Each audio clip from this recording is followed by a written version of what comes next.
Tanggal 3 Februari, hari ke-34. Bacaan Imamat pasal 8 sampai pasal 10. Perintah dan pelanggaran imam. Garis besar.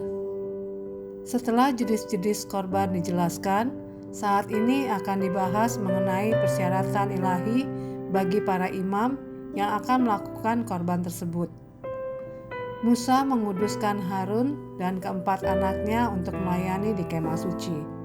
Korban dan upacara berlangsung selama 7 hari berturut-turut. Setelah itu, Harun memulai tugasnya. Namun, minggu peresmian yang penuh sukacita itu tiba-tiba berakhir dengan ketidaktaatan dan kematian 2 anak Harun yang menyebabkan pengumuman ilahi tentang pembatasan mengenai perilaku para imam. Renungan harian. Pernahkah ini terjadi pada Anda? Anda terlambat untuk sebuah janji dan menekan batas kecepatan. Tiba-tiba Anda melihat kilatan lampu di kaca spion Anda. Anda menyaksikan dengan keputusasaan saat mobil polisi semakin mendekat dan akhirnya menyetop mobil di sebelah Anda. Apakah pengalaman itu akan mengubah kebiasaan mengemudi Anda, setidaknya untuk beberapa kilometer berikutnya? Salah satu alasan Allah memberikan perjanjian lama adalah untuk menyediakan lampu kilat yang memperingatkan Anda tentang situasi berbahaya. Nadab, Abihu, dan orang lain yang menganggap enteng kekudusan Allah belajar dengan cara yang keras. Anda sebaiknya tidak perlu mengalami hal ini. Anda dapat belajar dari teladan menyakitkan mereka dan menyimpannya dalam hati. Di meja makan malam ini, bacakanlah dengan keras 1 Korintus pasal 10 ayat 11. Kemudian, berdasarkan kisah Nadab dan Abihu, pelajaran apa yang Anda dapat dari kehidupan mereka?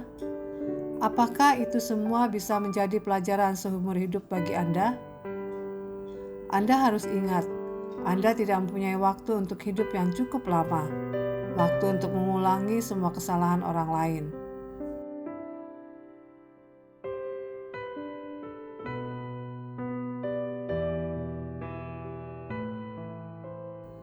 Jika Anda berjalan melawan hukum Allah, Anda mendapatkan kehancuran.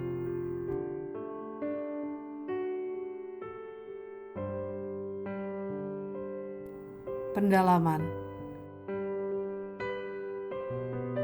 Pakaian imam besar hanya untuk satu. Imamat pasal 8 ayat 7-9. Akan ada banyak imam, tapi hanya satu imam besar. Imam besar adalah orang yang akan mewakili umat di hadapan Allah dengan memasuki tempat maha suci untuk membuat pendamaian. Hanya imam besar yang mengenakan baju efod. Pasal 8 ayat 7-9. Pakaian kudus dari emas, kain biru, kain ungu, kain kirmisi, dan dari kain linen halus. Lihat juga Keluaran pasal 28 ayat 4-14. Yang diurapi. Imamat pasal 8 ayat 10-12.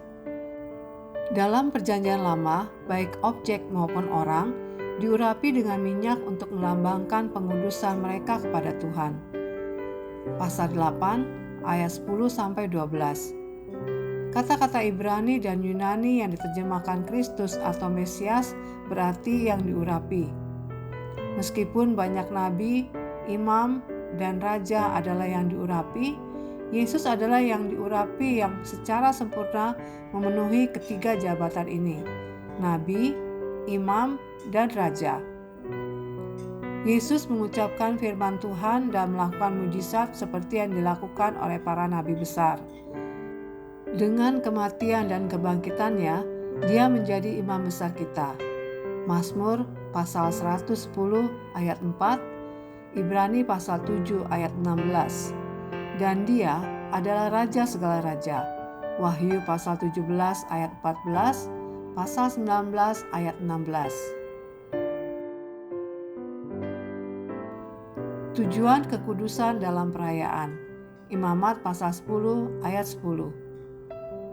Hukum kekudusan Perjanjian Lama dirancang untuk memisahkan orang Israel sebagai umat yang berbakti kepada Allah. Pasal 10 ayat 10. Hukum ini juga merupakan pelajaran. Dengan mengamati hukum kekudusan saat perayaan, bangsa Israel diingatkan untuk berhati-hati saat mendekati Tuhan yang kudus. Baik kekudusan dalam perayaan pada masa Perjanjian Lama maupun ritual ibadah yang dilakukan orang hari ini tidak pernah dapat terjadi dengan sendirinya. Ingatlah bahwa perhatian utama Tuhan adalah ketaatan yang berasal dari hati yang benar-benar dikhususkan untuknya.